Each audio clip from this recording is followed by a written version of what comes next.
The Virtue of Playfulness by Boomer Trujillo. Chapter 3. Harmonizing the Cacophony of Claims About Play. Everyone sings about play, but they sing different songs simultaneously. Biologists, psychologists, and other scholars have studied play in the 2300 years since Aristotle. This chapter reviews the strange state of the literature on play. I think it best summarized by biologist Gordon Berghardt. Neither inherently useful or useless, neither good nor evil, play may prevent achievement or corrupt lives. Play may also be something like food, drink, sex, and competition, which are only good in moderation. Extremism may not be a virtue in play, although the most valuable or creative play may be extreme. We cannot ignore an activity that occupies so much of our lives or directs our goals. We need to wrestle with it, play with it, immerse ourselves in understanding it. The ultimate paradox may be that play can only be understood through itself. Play is equally alluring and bewildering. People can sense that it needs to be understood, yet it confounds the categories that we most often use to understand things. Basically, despite everything written, people do not know what to do with it. As much as scholars try, few arrive at philosophically precise or ethically attuned conclusions. In fact, many scholars resort to assertions, anecdotes, and peripheral remarks. Rather than construct arguments out of the fragments, I approach the current research with an Aristotelian strategy. In On the Soul, Aristotle parallels non-humans and humans. He extrapolates psychological insights about humans from the ways non-humans grow, reproduce, desire, and think. I wish to do the same for play by examining the biology and psychology of non-human play. The various phenomena involved in non-human play concern what animals do when they do things not immediately related to survival. And yet, human behavior is also unique because humans evoke rationality and abstract values in play. In this chapter, I reconcile the interdisciplinary research on play. This will set up my definition of the virtue of playfulness in the next chapter. A cacophony of claims about play. Play exercises wondrous powers, at least if we believe its evangelizers. Something about the activity of play reveals the deep nature of the player, as well as the mysteries of life itself. For example, philosopher Moritz Schlick argues, the meaning of existence is revealed only in play. Game scholar Miguel Sicart intensifies these claims by writing, play is a form of understanding what surrounds us and who we are, and a way of engaging with others. Play is a mode of being human. Old proverbs weigh in too with sayings like, you can discover more about a person in an hour of play than in a year of conversation. So thinkers connect the activity of play to meaningful human lives, and play, for some, expresses a vital part of human nature. The hyperbolic claims about play also go beyond individuals in life. Some claim that play is the engine of human civilization and culture. Sociologist Johann Huizinga dedicates Homo Ludens to defending one thesis. For us, the whole point is to show that genuine, pure play is one of the main bases of civilization. Historian Stephen Johnson echoes this in his book Wonderland. Everyone knows the old saying, necessity is the mother of invention, but if you do a paternity test on many of the modern world's most important ideas or institutions, you will find invariably that leisure and play were involved in the conception as well. Between Huizinga and Johnson, play is supposedly responsible for human language, civilization, law, war, knowledge, poetry, mythopoesis, philosophy, art, fashion, shopping, music, gastronomy, technology, games, and public spaces. The activity of play drives humans to develop culture and institutions that have wide-ranging effects.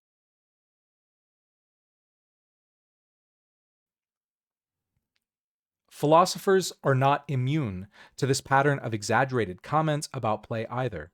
John Wall surveys the history of philosophy to organize philosophers into three camps on play. Top-down philosophers, such as Plato, Augustine, Kant, Heidegger, and Gadamer, see play as indicative of childhood, which is vibrant and creative, but also unruly and unreasoned. For them, play must be tamed by rationality, just as children must be civilized by education. By contrast, bottom-up philosophers, such as Clement of Alexandria, Rousseau, Schleiermacher, and Derrida, hold that play displays human goodness, authenticity, and spontaneity. For them, the qualities intrinsic to play deserve preservation from childhood onward rather than taming. Lastly, developmental philosophers, such as Aristotle, Aquinas, and Maimonides, see play as a neutral activity that can gradually help individuals and groups to grow. So, for philosophers, play is a tappable power, unacknowledged drive, or a useful building block.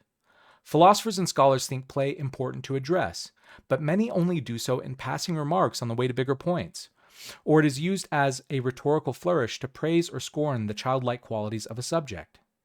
Play and playfulness do not receive the rigor and focused attention that they deserve, especially when compared to the copious literature on art, love, friendship, justice, or other ethical and political topics that receive book-length treatments that get assigned to classes as essential reading.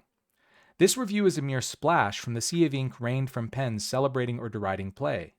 I could add more, but this section should already show the general patterns of claims made about play, erratic as they are. Scholars argue that play should be restrained or indulged, or maybe used in the service of other goals. Play is viewed as a redeemer or a tempter, but little substance buttresses these conclusions, and it is unclear how play gets involved in so many things or why people evaluate it differently. What non-human play can tell us about human play. Philosophers and humanists have debated about play for literally thousands of years. Without much hope for resolution, I want to change focus. I think that the scientists who study play today are making important contributions to this debate, but they are underrepresented in the philosophical literature. In this section, I survey some of the empirical findings relevant to the importance of play in non-humans, especially those by neuroscientists Sergio and Vivian Pellis and biologists Patrick Bateson and Paul Martin. Here, I think that we can gain novel insights into why evaluations of play are so ambivalent. Everything an animal does has evolutionary stakes. A behavior's benefits must have outweighed its detriments to have developed. Play carries a cost. Relative to rest, it uses energy, risks injury, and draws attention to the player. For example, sea lions are more likely to kill and eat seals when they play. Or lion cubs, tagging along on their mother's hunt, may ruin it by play pouncing on each other, making noise, and thus scaring away gazelles. However, despite its risks, play presents opportunities for development. In physical play with objects, peers, or the environment, animals fine-tune their neuromuscular and sensory skills. They learn to use their own bodies in protected situations that simulate complex behaviors. They get practice navigating their complicated worlds and executing intricate maneuvers.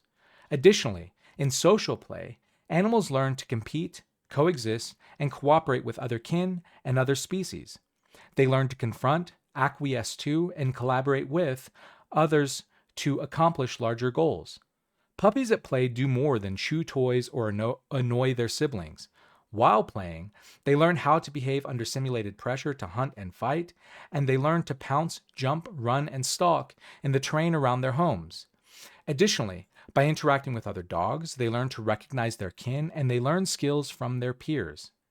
Animals can even practice skills via pretending, as when chimpanzees cradle, carry, and care for sticks to practice child rearing. And so, despite its risks, play teaches animals by facilitating understanding of the self, community, and environment. Neuroscientists Sergio and Vivian Pellis survey experiments done with rats to defend play's importance. Rats compete to nuzzle each other's napes by attacking, defending, and adapting to each other's advances. This behavior is ingrained in deep parts of the brain. We know this because when scientists remove the executive functioning parts of the brain, those rats still play and play fairly. But play is not just prevalent behavior. It is crucial to psychological development. Consider experiments done with animals deprived of play. Rats who did not play in their childhood cannot mate or socialize as well as rats who did. Play-deprived rats can move and think like other rats when by themselves, but they appear frightened in interactions with others. This prohibits coordination with partners, as they cannot predict or choreograph movements with others. Never mind attracting a mate, play-deprived rats cannot even mount a mate. Pellis and Pellis conclude from these experiments that play seems to train an animal's response to stress coming from unpredictable circumstances, especially as exhibited by other animals. Rats who do not play tend to overreact to any playful advance, taking it as an attack. They therefore get into more fights because they misunderstand the behavior of rats around them. And when they actually are attacked by others, they take a longer time to recover from the stress and to return to normal behavior. They cannot cope. This means that play deprivation is brutal, especially in social species. The daily lives of play-deprived animals involve many failed social interactions that incite high levels of stress. Play-deprived rats fail at friendship and sex. Healthy rats, by contrast, use play fighting, aka rough and tumble play, as a means of social cohesion, stress reduction, and maintenance of friendships. By playing to nuzzle each other's napes, healthy rats learn to deal with the stress of confrontation, and they adapt their movements to an unpredictable opponent. This contest bonds them with their play partners. Thus, play serves more than the developmental functions of individual juvenile rats. It serves wider social functions too. Because it regulates stress and fosters community, play behavior continues in rats beyond childhood and into adulthood. However, while play can be good, excessive play has negative effects. In one experiment that the Pellises discuss, rats were held in large cages with plentiful objects to interact with, as opposed to the normal group raised inside standard cages with only a few things to interact with. The rats who lived in the enriched environment performed worse at sex than normal rats. Other experiments also show that rats raised with excessive opportunities to play do not heed danger. Rather than walking along the walls or under cover, they run in the open and explore. They seek novelty. This exposes them to predators. The Pellises survey of experiments proves one thing: moderate quantities of play are essential for healthy rats. Rats that play excessively spend too much time on diversion rather than developing individual or social skills, and this stunted their social lives and responses to the environment. Moreover, similar evidence is found in studies on primates and other species. Biologists Patrick Bateson and Paul Martin offer similar analyses of experiments done on animals to assess the importance of play. They agree with the Pellises that play simulates stress in a protected context. But in addition to stress regulation, Bateson and Martin argue that play allows animals to find newer, more optimal solutions to everyday problems. Rather than relying on instinct and social learning to perform mundane tasks, animals that play can create novel, alternative solutions that break them out of less efficient ways of doing things. Bateson and Martin offer a mountain climbing analogy. Sometimes, climbers find themselves on a false summit, and it is only after they look around that they realize there is a taller summit elsewhere. In engineering, the false summit is called a local optimum, and the actual taller summit is a global optimum. Play offers the opportunity to animals to assess their own summit, to investigate whether more globally optimal patterns of behavior lie elsewhere. Even though convention or habit holds that the current way of doing things is best, play looks elsewhere to make sure. Play provides a space for novel behavior, and while most playful actions might not find more optimal ways of doing things, occasionally play will hit upon a novel, better way, and this can be taken up by any animal that learns the optimal behavior. Play leading to better ways of doing things has many examples in animal behavior. For one, dolphins sometimes play by blowing rings and bubbles out of their blowholes underwater. Some biologists speculate that this eventually led to dolphins using their bubbles to screen off and move fish to the surface where dolphins can catch them more easily. Similarly, a group of humpback whales in Alaska has been observed using walls of bubbles to trap fish. They then use loud calls to scare the fish toward the surface. Sometimes play involves seemingly useless things, like teaching animals to blow bubbles to chase through or swim. But other times, the skills learned while playing result in innovations that help animals to survive. The exploratory functions of play, along with its social aspects, allow it to train animals to assess conflicting demands. In keeping up with the partners and creating novel solutions, play prepares animals to deal with situations that they were never previously prepared for. While instinct and social learning can anticipate most situations an animal faces, play teaches animals to adapt and assess on the fly. Bateson and Martin also corroborate the Pellises' point that play is a sign of well-being in animals. When stressed, hungry, anxious, or ill, animals do not usually play. For example, playing rats will stop if exposed to cat hair, and they even stop soliciting play for days afterward. Relatedly, the play of vervet monkeys is correlated with food scarcity. In dry years with scarce food, the monkeys do not play. But in wetter years with plentiful food, the monkeys play, and they play more if compensating for unplayful years. Galata baboons and meerkats also follow similar patterns with their lack of play during scarcity. This shows play's link to predictable, safe environments. All other things being equal, if animals are provided more safety and predictability, they will play more. This was shown in an experiment with pigs, where the experimental group was given a sound cue each time it was taken to an enriched environment with straw and seeds. Because this group of pigs could reliably predict abundance, they played more than another group of pigs that was also given the same access to the environment, but without a sound cue that trained them. So, what do all these experiments mean? The experiments that the Pellises survey teach us that play helps in the neuromuscular coordination of individual animals with their bodies and their environments, as well as the development of psychological mechanisms that help animals to regulate their emotions when dealing with stress and unpredictable circumstances. Play also helps animals to bond and coordinate their behavior with others. Martin and Bateson add to this. They show that play provides simulations of stressful activities, and its protected environments allow animals to rehearse common solutions and explore novel ones. Play is therefore linked to the creative generation of new solutions to problems. And when a group of animals adopts a new behavior to optimize something, it is linked to innovation. But apart from the skills, playful behavior indicates that an animal is not overly stressed, hungry, anxious, or ill. Play indicates that an animal feels well, safe, and faces predictable challenges. There is some hope that insights from these studies apply to humans. In fact, humans are the most playful species with the most complex patterns of play. And humans are famously neotenous, retaining more juvenile qualities into adulthood longer than any other animal.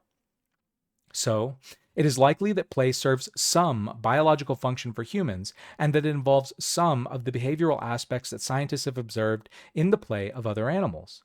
There are many parallels between animal play and human childhood development.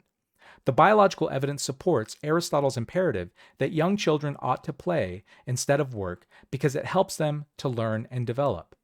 Biology and psychology prove that juvenile animals must learn to use their bodies during complex behaviors in dynamic environments.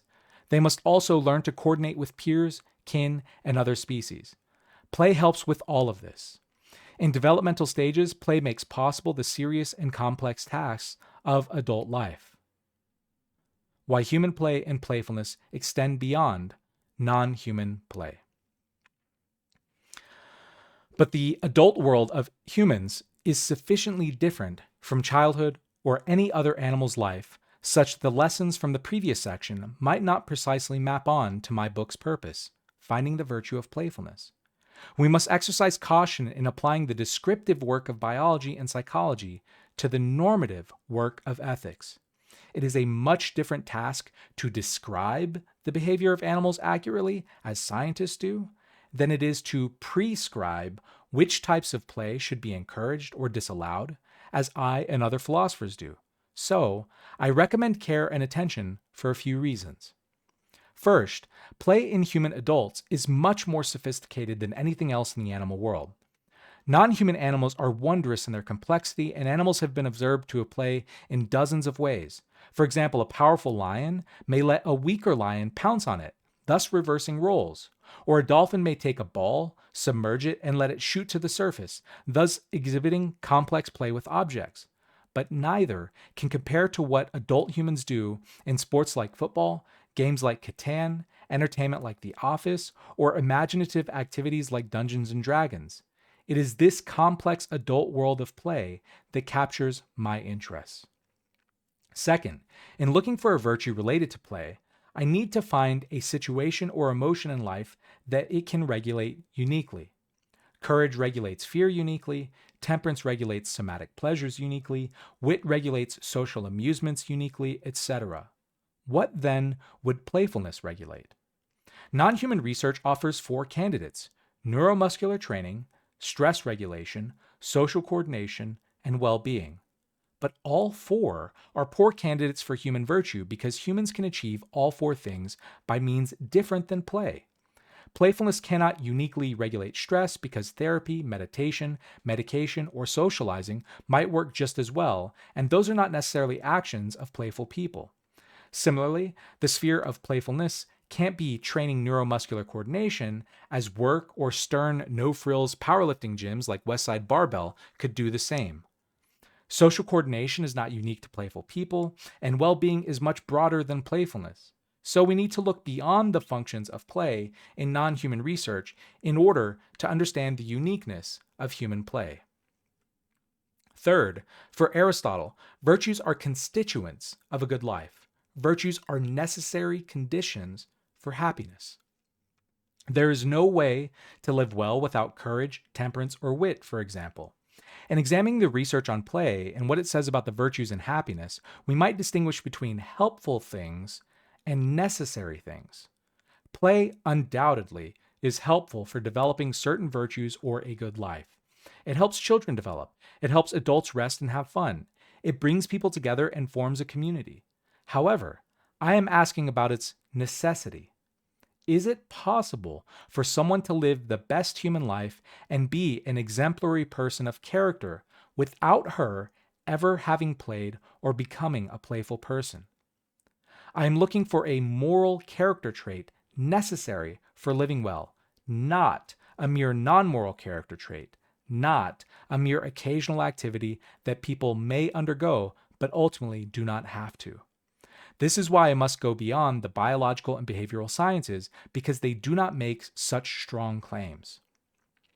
A fourth reason chastens hasty application of science to philosophy.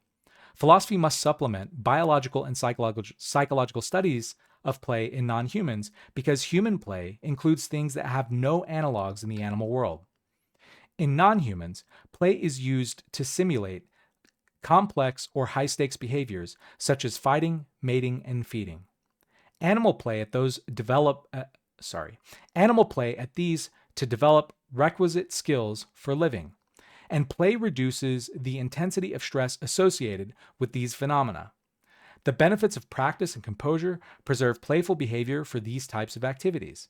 That said, animals do not play at safe activities such as grooming, urinating, or defecating. Humans do, though. Toddlers regularly mimic behaviors that make their parents blush in polite company. People exaggeratedly swoop their hair back, squirt their mouths with imaginary breath spray, or smooth their eyebrows to signal to their friends that they're about to talk to someone that they find attractive. Colleagues jerk their lightly closed fists back and forth through the air to each other to indicate the triviality of a meeting or the unbearable sanctimony of a person's moralizing. Humans play at and with activities that animals do not. Part of the uniqueness of human play comes from the fact that humans can add something to play that animals cannot: implicit and explicit values. For example, we can play with taboos to reveal the value that suppress certain behaviors. This begins early in childhood. Toddlers play in purely imaginative, pretend ways by fantasizing adventures like dragons having a tea party. But around age 5, children begin playing in ways that involve making rules, negotiating enforcement, and mimicking the social roles that they see in their communities. Then, dragons do not merely exist as imaginary friends, but they must have wings, and they cannot play with you if you do not show etiquette. Animals cannot do this. They do not have any equivalent to the values invoked in childhood imagination or adult society's parody, mockery, or ritual. To make this point starker, consider jesters and carnivals. Jesters can speak truths that normal citizens cannot, often called jester's privilege. They can do so because they are involved in a playful ritual. Relatedly, carnivals can turn a collective of stratified people with sharp castes and power imbalances into a reveling crowd on equal ground. Anthropologists have argued that big events where we participate in and spectate play offer an opportunity for us to see our community's values externalized and for us to see how we react to our values. Love them or hate them, but the Super Bowl and the World Cup show what many people value, and communities show what they value and how they accommodate the events and their spectators.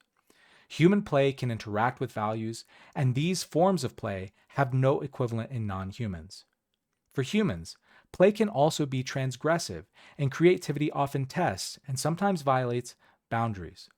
Everyone can acknowledge the genius of Goethe and Mozart, but few today know Goethe's Guts von Berlichingen. There, the protagonist responds to an enemy's request for his surrender with, "Me surrender? Grace and shame. Tell your captain for his imperial majesty that I, like always, have due respect, but tell him he can lick me in the ass." Inspired by this scene, Mozart later composed a canon entitled Lick Me in the Ass. In many creative, artistic, and playful endeavors, humans uncover, modify, disregard, and transgress values.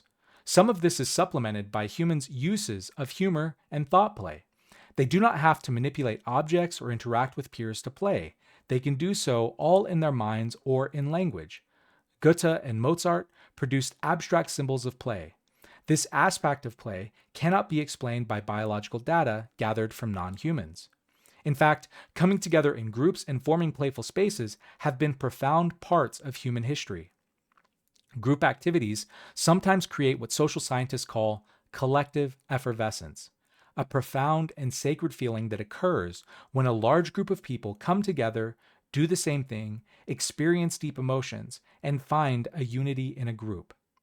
Some scholars have deemed these important for well-being and see them as a way of elevating the mundane to the sacred.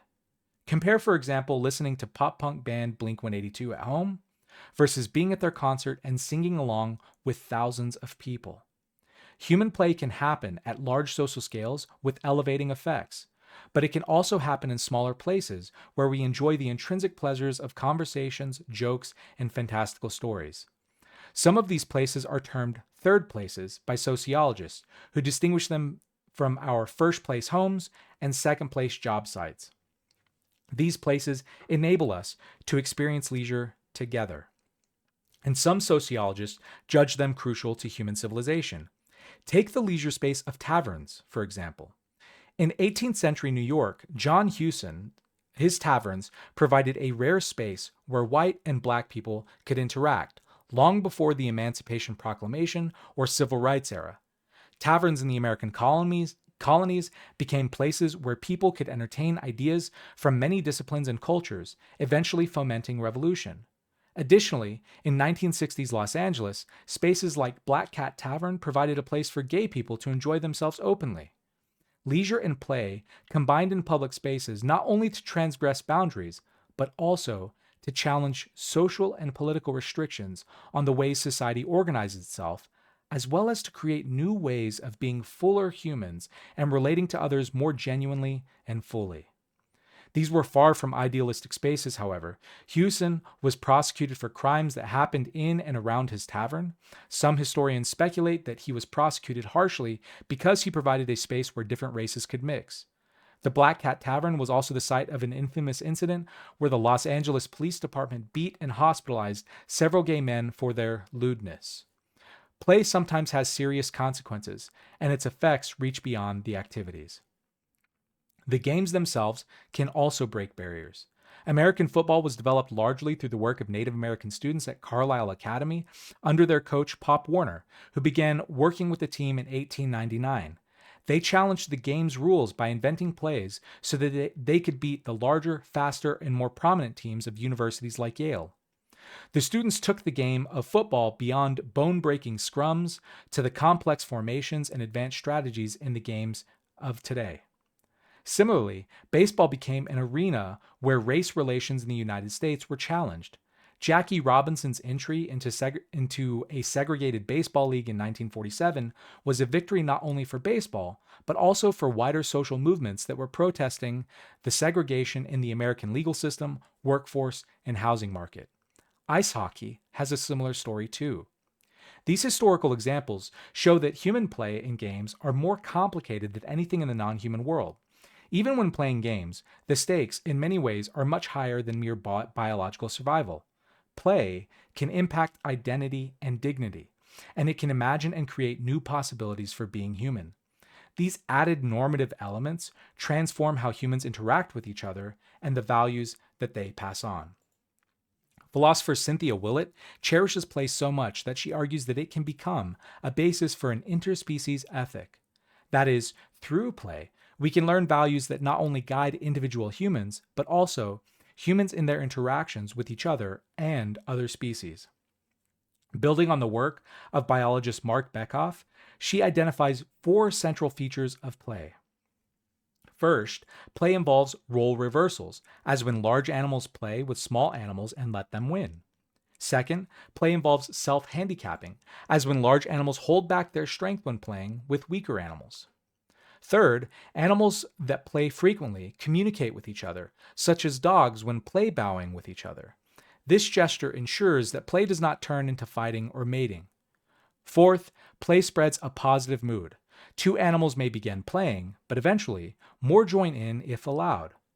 Willett's analysis of play shows that play embodies equality, non-hierarchical relations, and open communication with others. While she admits that play can be a source of cruelty, she hopes that these features can also be a source of joy. And in the human world, play can be used to undermine oppressive hierarchies, reinforce equal standing, and enrich relationships. Moreover, she argues that play can connect humans to non-humans in a fundamental way that individualistic, anthropocentric Western ethics might not. Even though she would not like this characterization, for me, the most important part of her research is that it shows how profoundly different human play is from non-human play. Play, in humans, goes beyond individual behavior or social coordination. It becomes a basis for understanding and manipulating abstract values and ideas, and how we codify them in communities and institutions. In humans, play displays the 4 features that Willett identifies to a more idealized and profound extent. Human play. Here we are, with a cacophony of claims. How can we harmonize them? I think that the research shows that nearly all humans value play. Social psychologist Salome Schwartz surveyed people on every inhabited continent, and he identified play as something valued in every culture. It was nested in a value he called stimulation, or the desire for excitement, novelty, and challenges that people can meet. What this means is that theorizing about play and pleasure transcends idiosyncrasy and applies to most of the human species. Economists and political scientists conducted similar research. They examined humans across cultures to see whether there was a list of capacities that all humans have that governments should protect and cultivate. Instead of focusing on individual liberties, legal enforcement, or economic maximization, theorists like Amartya Sen began to ask what it takes to live a good life as a human. This led philosopher Martha Nussbaum to develop her capabilities approach to human rights, which lists 10 capabilities as essential for human flourishing. She concluded that play is one of them, and therefore that play is an indicator of human rights and development. According to her, citizens ought to be afforded opportunities to laugh and enjoy recreation. Such opportunities partially constitute a good human life. Or, stated otherwise, a life lacking play lacks something crucial for flourishing and justice.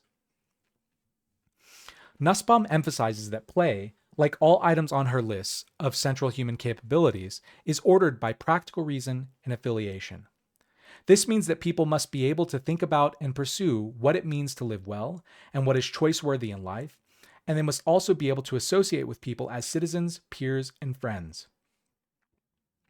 Without practical reason and affiliation, basic capacities turn into mere animal instincts. By emphasizing practical reason and affiliation, she ensures that a human level of care is afforded for even basic capacities. Take something like the need to eat. Someone can throw slop at a person to help him survive, but that is not sufficient for a good life based on the Aristotelian view or the capabilities approach. When people eat, they spice and decorate food. They put their cultures into dishes. My mother will cook you sopapillas and enchiladas, not just hand you piles of corn and meat. When people meet, they eat with one another to share sustenance and company. They nourish not only their bodies, but also their souls and relationships. My mother will invite you to our table, and my father will discuss with you the lack of rain or the Raiders' latest, usually disappointing, football season. People eat food with one another. They do not inhale nutrients in isolation. This considered social attention that people pay to activities is what makes the activities truly human. The same goes for play. Just giving someone a ball to play with is not enough. Rather, on Nussbaum's theory, a government must also make sure that people have opportunities to exercise their reason and social capacities in play. Play should be something that people can choose to do and express their reasoning through, and it should be something that allows them to connect with others. Play cannot be a mere animal exercise. It must be an opportunity suffused with thinking and complex sociality. Biologists and psychologists think that play can go wrong too. Over the past 100 years, IQs have risen steadily, a phenomenon dubbed the Flynn effect after the psychologist who noticed the trend. But anxiety, depression, feelings of helplessness, narcissism, and suicide are also on the rise. Part of this can be explained by the correlation between intelligence, creativity, and mental disorders. Relative intelligence and creativity are positively correlated with depression, anxiety, bipolar disorder, and schizotypal qualities. So, it makes sense that if groups of us are getting smarter, and if the observed trend holds, then it is likely that smarter groups of us will also be prone to psychological challenges. But other scientists, such as Sergio Pellis, Peter Gray, and Stuart Brown, have pointed to another cause for declining mental health in the developed world. They lament childhood's lack of appropriately open, risky, and unsupervised play.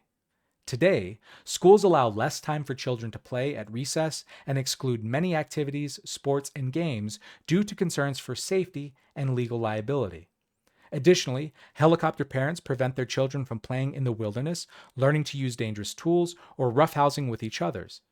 As a result, these scientists say, this prevents children from developing the emotional skills that they need to regulate stress, cope with unpredictability, and adapt to an environment that does not yield to them in every way. This does not mean that children should be left alone in a macho, anarcho-primitivist hellscape like Lord of the Flies.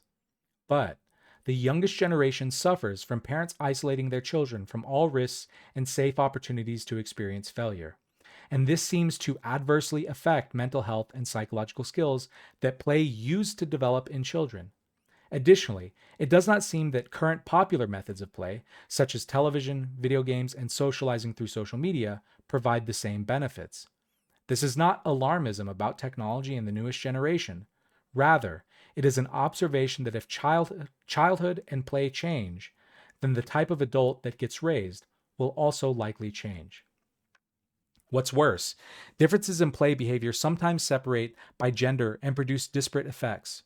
Reshma Saujani links childhood activities to adult accomplishments.